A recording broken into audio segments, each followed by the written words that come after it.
Hello, everybody. Sorry about all that. I am kind of doing this kind of solely today in a solo room, so we won't need all of this screen. And we're not going to need all of this. And we're not going to need all of that. All you're going to need is me telling you guys a story this round. Unfortunately, not very many people wanted to take on the mask fame hockey killer himself, so uh, we're stuck going to be doing this solo, which I don't blame anyone.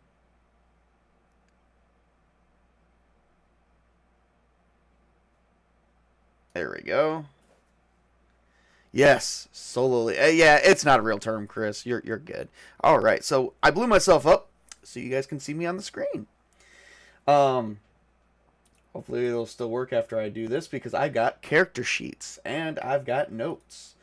So today we are going to I'm going to introduce my character to you guys.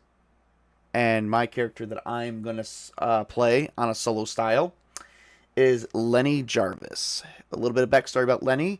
Lenny is actually a distant cousin of Tommy Jarvis and his family that was plagued by Jason during the fourth movie.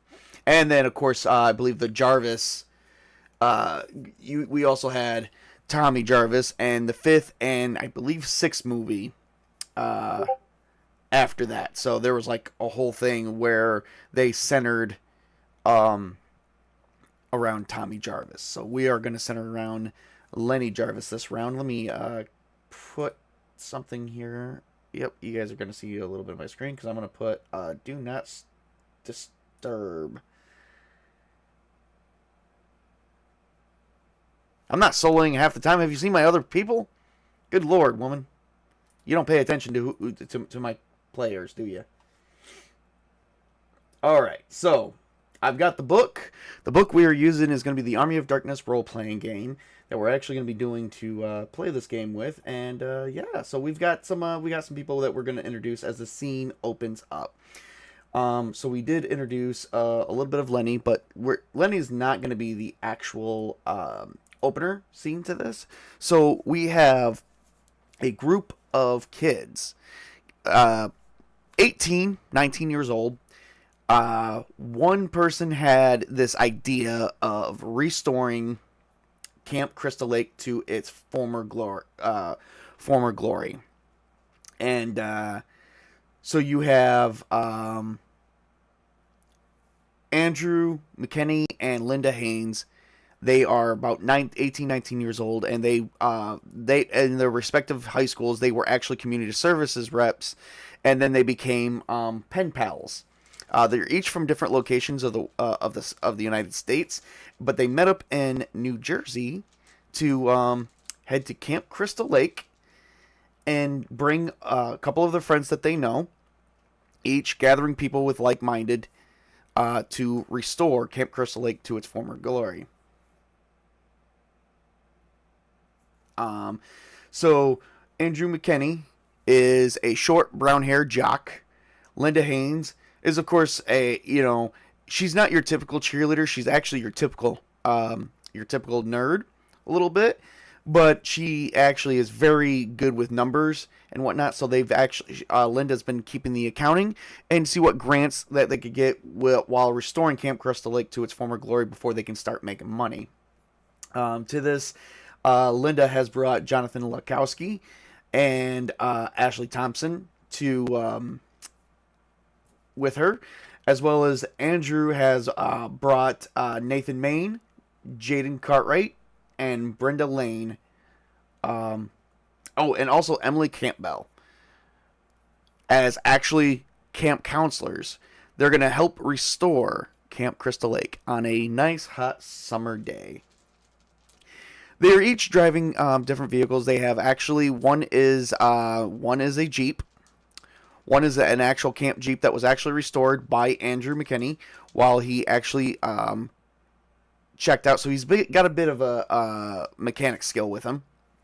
And he's actually using that one for the main camp, while everyone else is driving big SUVs and trucks to help actually relocate wood and anything else that they would actually need.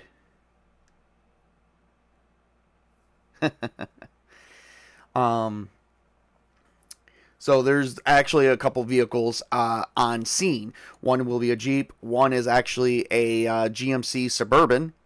And one is a Ford truck, while there's a Dodge truck. Half ton.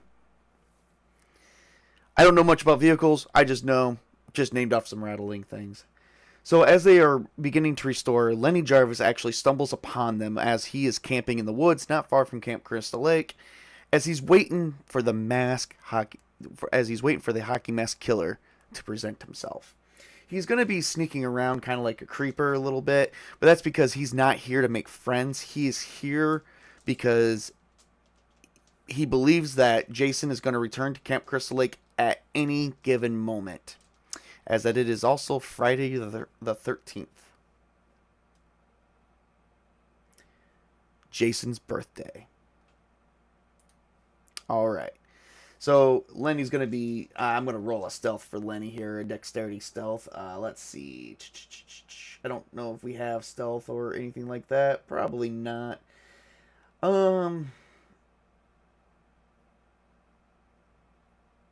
It's just going to be a straight dexterity roll, and then everyone else is going to have to roll a perception. So we're going to see here.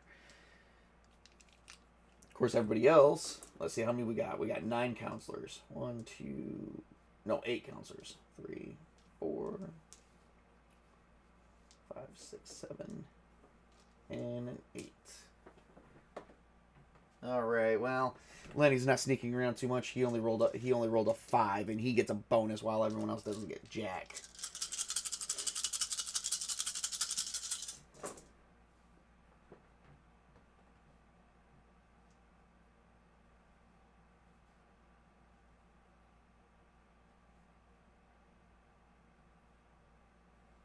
Okay, so as Lenny is sneaking around, and everyone is gathering around, and Jonathan goes, "I think someone is in the woods watching us," and he definitely sees someone. And he looks and he says, he taps onto Linda and Andrew, and they actually started spotting him.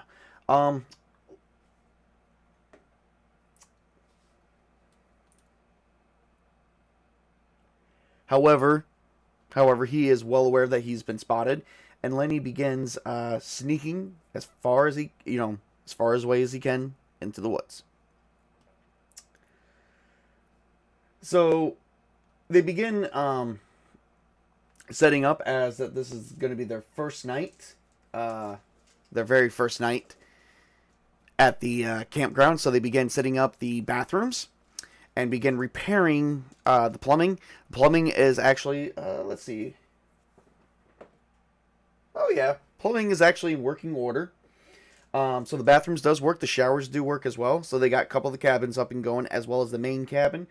However, it doesn't appear that much of the... So they got the electricity working, but they don't have the propane. But the propane tanks are actually fresh on empty. So as they begin scouting around, Andrew goes, "That's strange that there was someone actually waiting out in the woods." And Jonathan's like, "Yeah, tell me about it, creeper much?"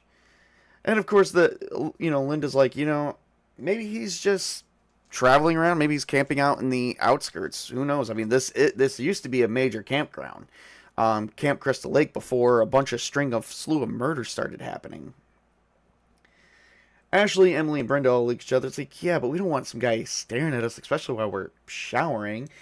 And then Jaden, of course, comes in and makes the comments like, "Oh, come on, ladies. Unlike you guys never showered with a man before. I mean, we're all out of high school. We're all in our, early adult years, getting ready to, open up a camp." And, of course, Andrew turns around and goes, "That's right, Jaden. We're opening up a camp, which means we got to keep this family-friendly as much as possible.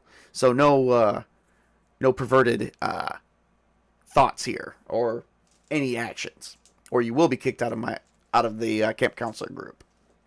Jane's like, okay, just trying to have some fun before we open up and have to start actually being clean-minded. Everyone begins giggling and laughing as the sun begins going down. About towards the as the sun begins going down, Lenny actually makes his way up to the main house where everyone is gathering, and he knocks on the door. They open the door and they say, "Can we help you?" It's like, "Yes, my name is Lenny Jarvis. I am signing up to be a camp counselor." And of course, he's going to roll. He's going to roll something a little bit to see if that's going to really work for him.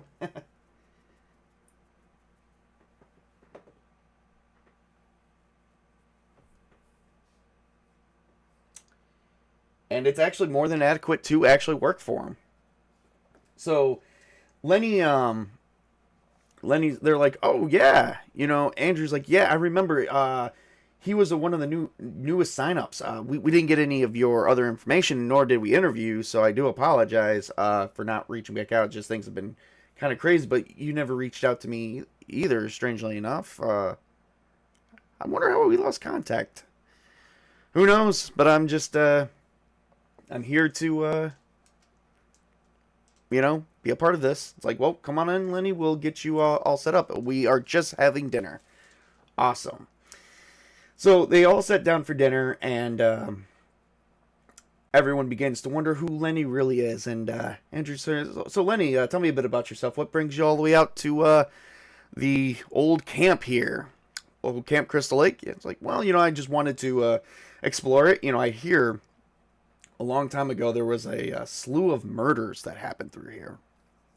And Andrew says, "Yeah, we don't like talking about them." And Jane turns around and is like, "Oh, come on, I want to hear about it. Slew of murders? Like what kind of murders? Like slasher, like serial killer?" Ashley turns around and goes, "Oh, come on, Jane, stop it. We don't need to be scared before bed." "Yeah." It's like, "Oh, come on, ladies. There's nothing wrong here. Let the guy tell his story." Well, it says back in 1960, I believe it was 1959, there was a boy that was he actually drowned. He was a little boy. He drowned here, and then a few years later, there was a slew of murders that happened. Said to be his mother. His mother went crazy after her son drowned here at the camp. It's like, "Yeah, I think I heard about that too." His name was like Jason Vorhees.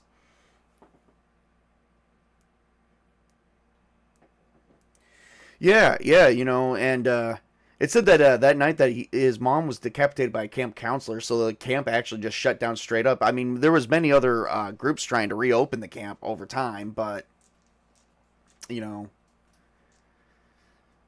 hmm, strange. Yeah, wasn't there an issue like Jarvis? Linda's gonna do an intelligence roll because Spartacus did actually throw something very good in it, so this is gonna add some drama. Oh, nope, nope. So, wasn't there the name Jarvis just kind of sticks out, Linda actually comments, and she's like, "I don't know. I mean, I can't tell you. I mean, there was a Jarvis home, but I don't think I have any relation to that family." Okay, fair enough. So, Jane turns and it's like, continue. And Jonathan and Nathan are, of course, looking at him. It's like, "Cool it, Jaden. You start freaking out the girls here. We're gonna take you outside." He's like, "Oh, come on. I want to hear the story." It's like, "Well, it said that the camp counselor that killed his mother, he saw, it said that he saw her get decapitated that night, and he came back. He came back and then attacked a camp along the way here down the path. All the teens were, there was no sign of the killer, no sign of the weapon. There was only one babbling camp counselor. Everyone else didn't make it. So, yeah, I wanted to come see the legendary Camp Crystal Lake myself, see if any of it's true, and also to help out, uh, you know, community service and all." Lenny actually pulls out a community college form, and he says, "In order to get a degree in social work, I actually need to have some community service credit. So I actually would need you to fill this out, Mr. McKinney, whenever you can. Absolutely. Huh. Okay. Didn't know that you were trying to get into social work. It's like, yeah, yeah. And this, I hear this would be a great, this was, this would be a great way to get that credit. So that's what I'm here for. Awesome. Well, we got a college kid. Yeah, yeah. Well, what'd you bring to read? Like anything? And Jaden kind of gets a little handsy with his backpack and actually tips it over, and a book falls right on out. And it's like, oh, what's this? It's nothing. It's just a book of the occult. Hmm. Many different ways of studying esoteric orders and occult orders of the resurrection and the dead. Again, it's nothing, just a little light reading. Hey, nothing much. Well, ladies and everyone, since no one here wants to have any fun, I am actually going to go out and go swimming. Anyone who wants to come with me, please do. And Jane is going to try and persuade some of the ladies to go with him. And he fails. Jaden actually goes out by himself, and actually begins skinny dipping. However, tonight is a little cold, so nobody else really wants to go do it. It's like, Lenny's like, a little cold anyways. Andrew's like, yeah, exactly. Plus, we haven't gotten the boat docking ramps actually done yet. We may have to actually redo them. Understandable. Meanwhile, while the scene cuts to Jane going out, it's like, yeah, I'm going swimming. And he jumps right into the water. He's like, whew, a little cold. He begins noticing a strange shadowy figure. And he's like, who's there? This figure just walks ever so slowly. He's going to take, let's see here. I'm going to look in the rules. Because he is going to get attacked with a bow and arrow.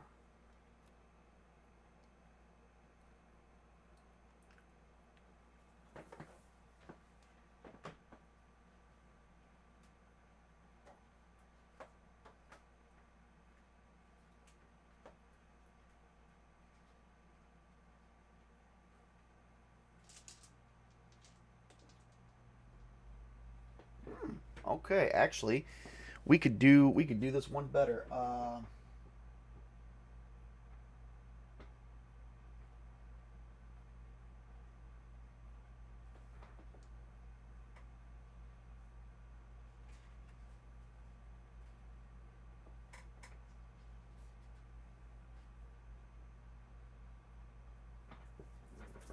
Okay, so this is going to be kind of a weird a weird maneuver. It's going to be a combat maneuver.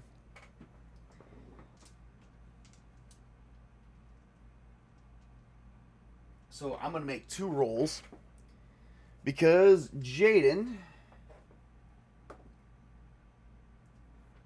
is hardly aware of what's actually going on. He's more thinking it's one of the girls, so he's actually going to be getting closer as something is being aimed at his head. He doesn't.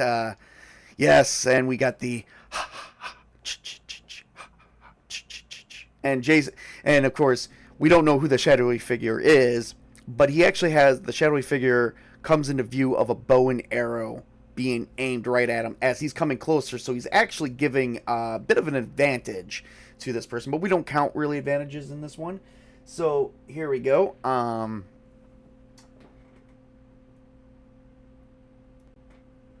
This is going to be a brain score, and whatever level of success I get to this will be added to my shooting successes. Oh. Okay. Okay. So, alright. So, I've got 20, 21. So, I got a 21, which actually leads me to 6 levels of successes. So I get 6 added to my shooting.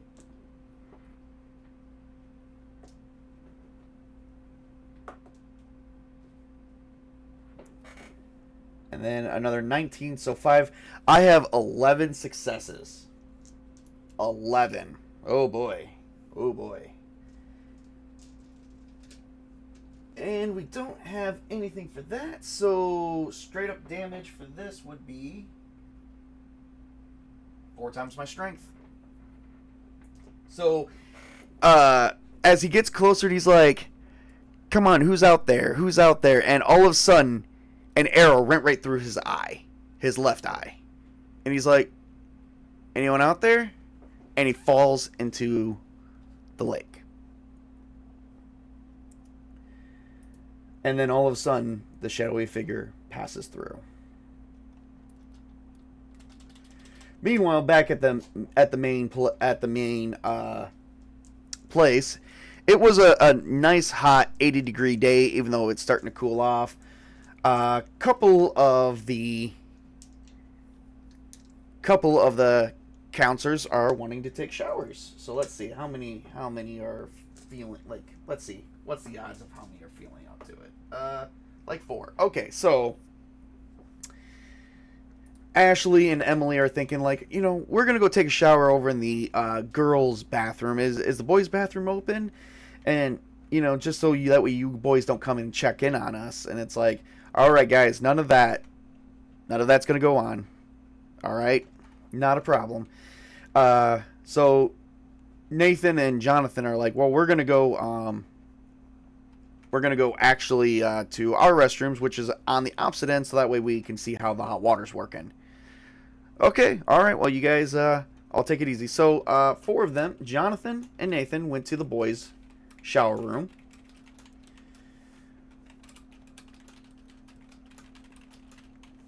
While Ashley and Emily went to the girls' shower room. To actually make sure that everything is working perfectly good. Except what they didn't know is without actually any propane, the hot water heaters do not work, or the boilers may not be working. I believe camps like this would use a form of a boiler. It is actually hard to say, so we're just going to say that they may have some hot water, they may not, depending on the situation.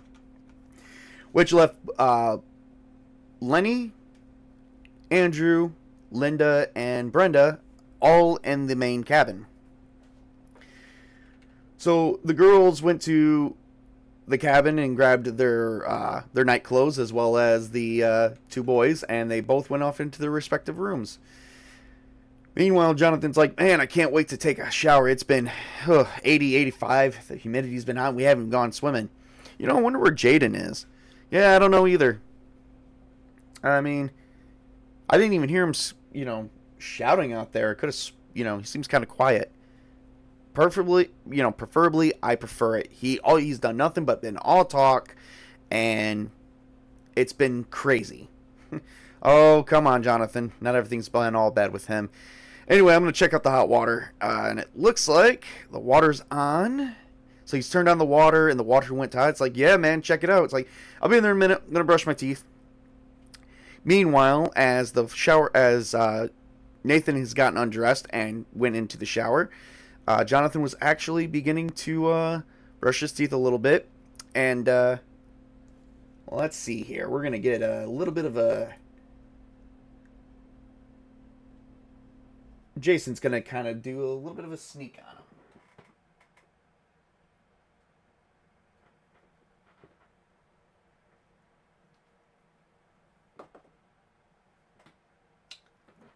Okay. So as soon as he begins rinsing his mouth and he begins spitting, he looks up and sees Jason, like, right there. As he begins to scream, Jason actually begins covering his mouth. And Jonathan cannot say anything, and he just squeezes and squeezes and squeezes, just before putting a screwdriver right through his eye. Nathan's like, "Come on, Jonathan. The water's great. I don't know how long it's gonna. I don't know how long it's gonna last." And as Jason hears that, he creeps ever so slightly up to the curtain. Nathan looks down and notices that there is blood coming out from one of the showers. And he's like, what the hell? And he opens the curtain and notices that Jonathan's missing. He's like, what is that, fake blood? And he opens the curtain and sees two bodies, Jaden and Jonathan, both lying there bleeding. And he's like, oh shit, oh shit. And he turns around, and just before he can do anything else, oh yeah, absolutely, he is impaled in the stomach by a machete as he turns around and he sees into the eyes of the hockey mask killer. Just as he's disemboweled.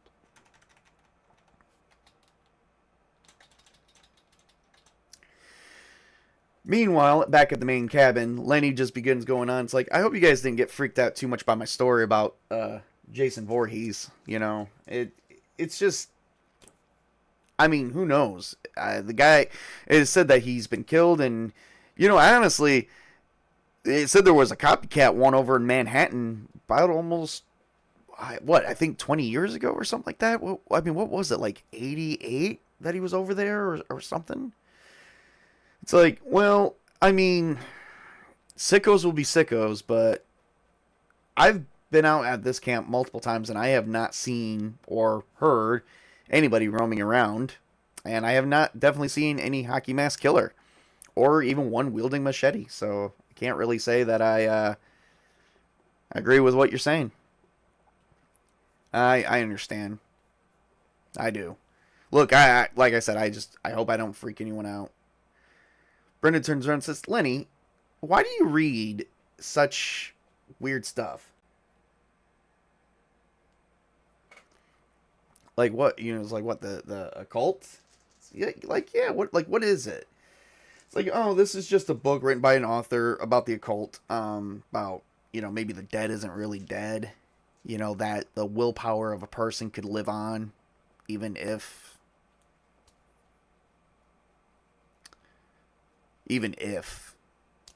they were to die.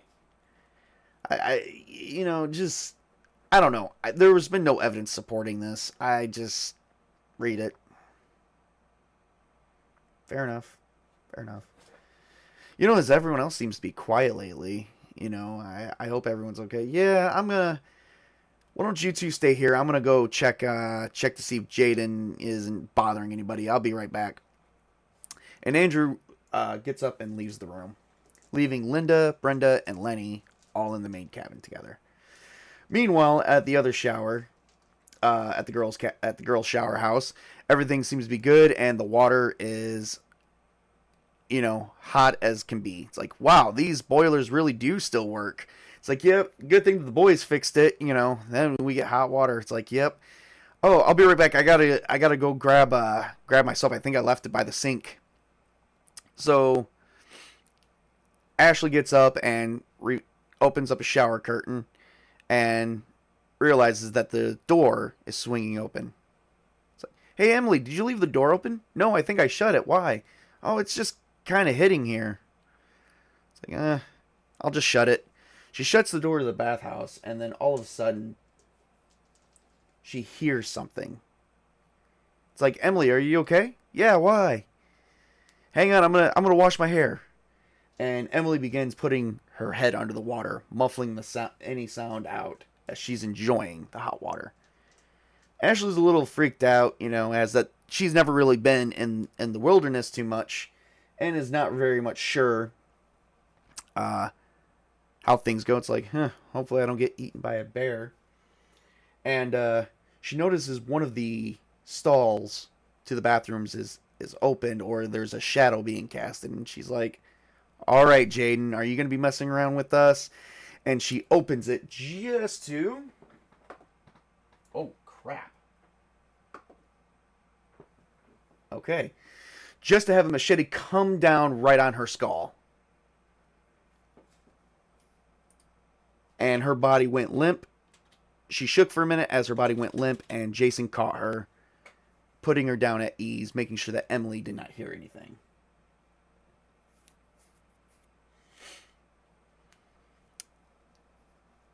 Yes. There you go. All right. Anyway, continuing, everybody. Sparta Chris is probably enjoying the story. Meanwhile, Emily comes out and's like, Ashley, you still there? Did you close that door? Ashley? Emily turns off the faucet and peers out, and there's no one currently in the room. The door is still currently shut. Huh. As she turns around and grabs her towel, she didn't realize that the shower curtain wrapped around her head and her neck at the same time, resulting in smothering her. And as it gets tighter and tighter and tighter, her neck snaps. And her body falls to the ground. Andrew's out going around camp and can't get anyone to answer. He's calling out to everyone, including Jaden. He's like, hey guys, it's quiet out here. What's going on? What's going on? Huh. He begins making his way back to the main cabin. He, on his way, begins noticing that the lights are on to the archery. So he begins going out there. And he's like, I wonder what these lights are doing on. I didn't even know the generator still worked. He shuts the generator down to the archery. And before he knows it... Oh, shit. Okay, fair enough. And before he knows it, an arrow comes right through his neck.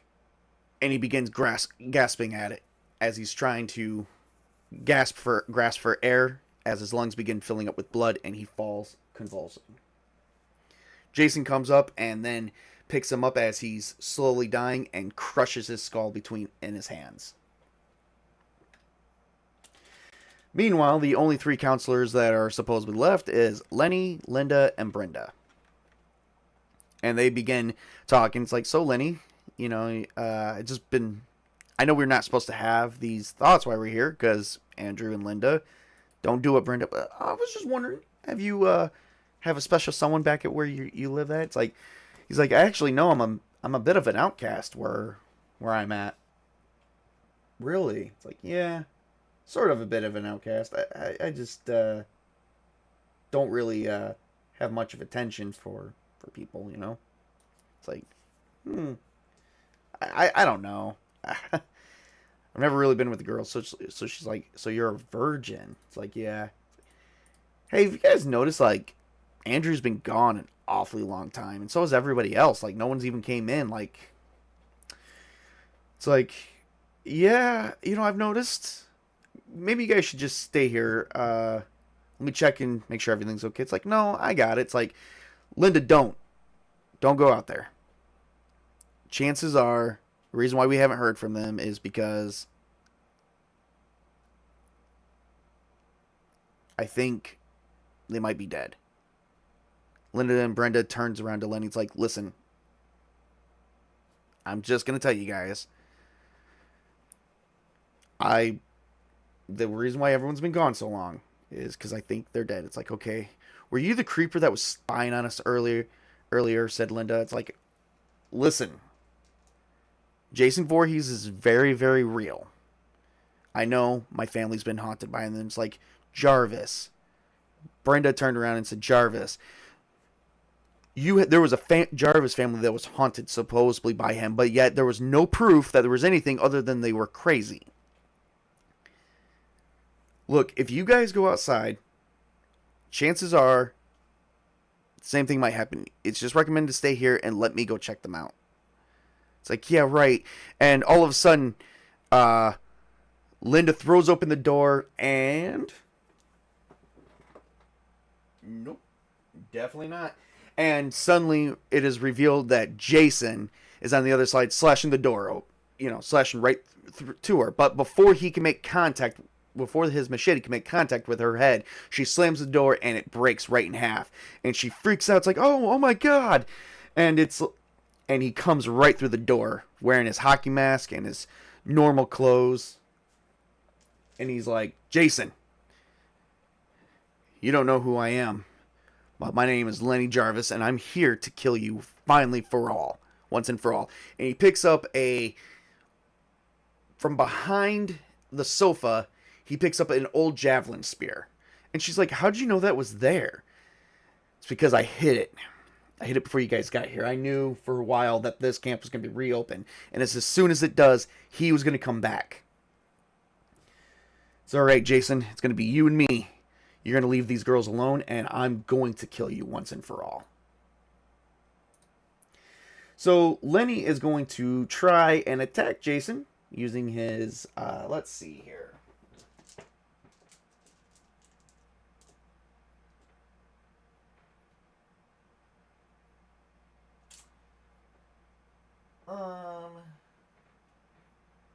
It's going to be, since it's going to be a javelin, it's going to be a dexterity plus his getting medieval, which is a 4. And it's going to be against Jason's combat score.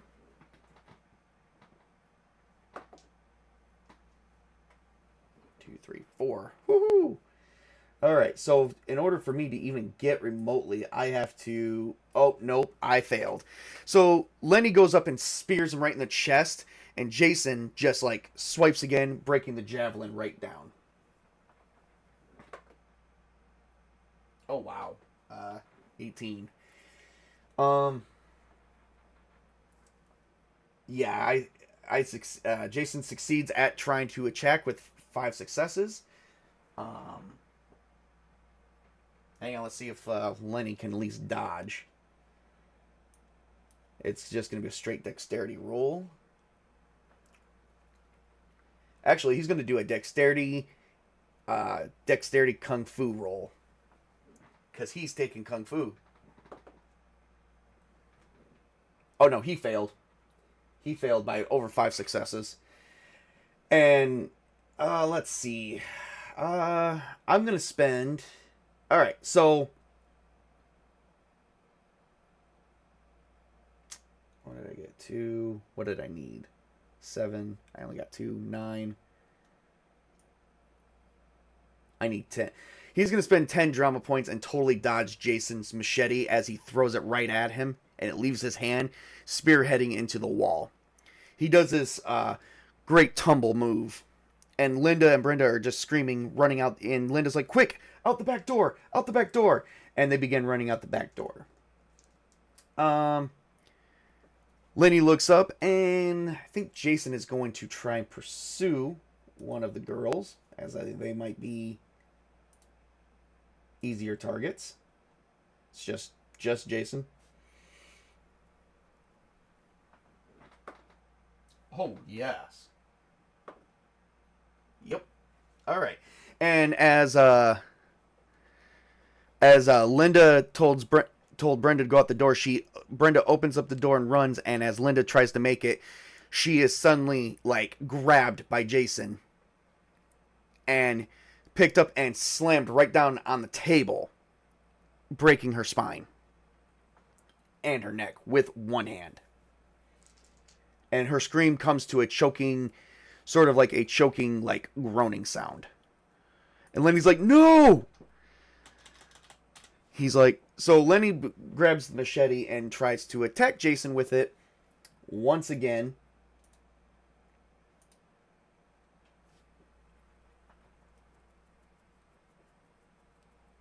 Let's see here. Alright, this is going to be getting medieval, so 4, 9, oh, no, not even close. And as he goes up and tries to swipe at Jason, he accidentally hits Linda's body as Jason moves his hand. So now, actually, no, he's not. He's actually going to take out Jason's hand.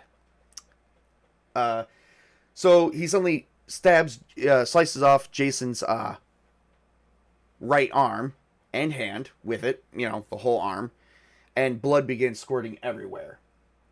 Jason, though, is going to punch Lenny right in the stomach. Let's see how much damage that does.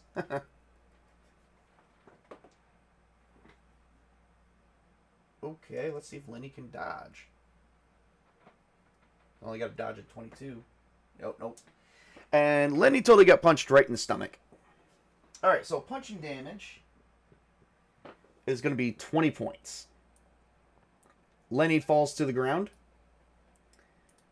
grasping for air, but he is still up, but bruising begins forming all over his chest as he feels like something's cracked. Jason then picks up his machete and is going to try and attack Lenny once more.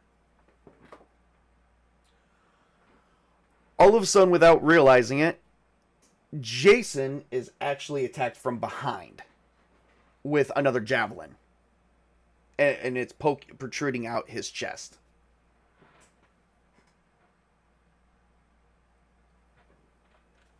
Okay, now we're going to have to start keeping damage track because Jason has actually taken some damage.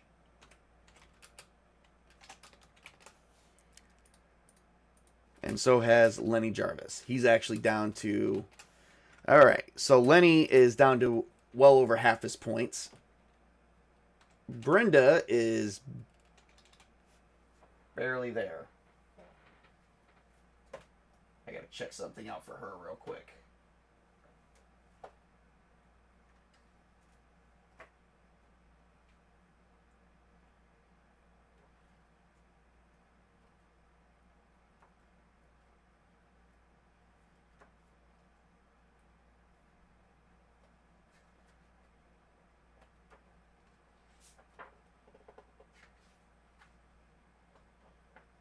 Hang on one second, I gotta check the rules.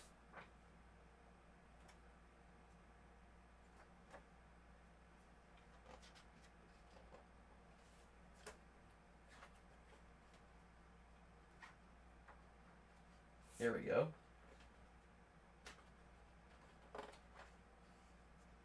18, okay. So she does, Brenda is actually just became a bigger part of the story as she's pretty much the last survivor. So Jason tries to turn around, but the javelin is like stuck and she arched it like right in his back, so he's kind of like sliding down a little bit, giving Lenny and Brenda time to run out the door around Jason's arm that he is just swinging. Let's see if Jason can actually snap away out of this. No, he's actually still sliding down for another, we're just going to actually give it a ballpark points of damage of just 10. So he's just sliding down ever so slightly. Alright, so Brenda manages to she was one of the drivers, and they managed to get into one of the trucks and begin driving away. Let's see if Jason can get out now. No. Oh, wait, yeah, he did. He manages to snap the javelin and releases himself from the javelin and pulls it right out through him. Of course, that's going to take another... As they begin driving away. Now, let's see. Brenda's the one driving. Let's see how well she drives. Ooh, very well, actually. All right. So, this is going to have a happy ending, guys. But, unfortunately, it's also going to be a stalemate. So, as they drive away, Jason tries to pursue. But, has nothing around to pursue with. As he doesn't really drive. He just returns to the lake. Meanwhile, the police show up. And they put out wanted posters for Brenda Lane. No one really knew anything about Lenny Jarvis. But now there's wanted posters for Brenda Lane. And they are going to be looking for her as that she is the missing culprit. And they think she's the one that killed all of her friends. And Brenda Lane and Lenny Jarvis are on the run. As that nobody knows that the real hockey mask killer has returned. And that he will return again on the next Friday the 13th. And that's it, everybody. That is my solo play. Well, I hope anyone who's reviewed it, who's reviewing this, actually liked the story a little bit. I just sort of made it up as I went along. I mean, the setting I kind of knew was going to be like this. I was going to hopefully have more people, but nobody did show up for the... no one did show up for the character creation. So I just had to solo this one because we're getting ready for the next one. And stay tuned for that. Meanwhile, you guys can check out other actual plays on my channel. There is some solo plays that I've done as an example to show that. This rule set that we used was the Unisystem Army of Darkness role-playing game. Hopefully I got to check out the book because I was actually being kind of like flipping through the pages a little bit.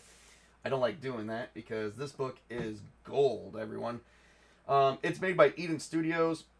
Another system that actually shares the likeness to this is the this is the Cinematic Unisystem. The other one that shares a similar system to this, but it's not the cinematic one. It's the main one that this one was derived from. Is made by All Flesh Must Be Eaten, which is what I'm using. When was the character creation? It was a while ago. You were at work that day, Spartacus, but nobody else showed up either. I think it was just you, to be honest. So I just figured I was going to solo play this and see where everything went. So I did not expect the story to take this turn. I am actually kind of glad it did. So yeah. Anyway, that's everything I have at this time. Thank you guys for tuning in. Remember to work hard, play hard, game hard as always. Game on, everybody. Have a great and wonderful day, and enjoy the rest of it.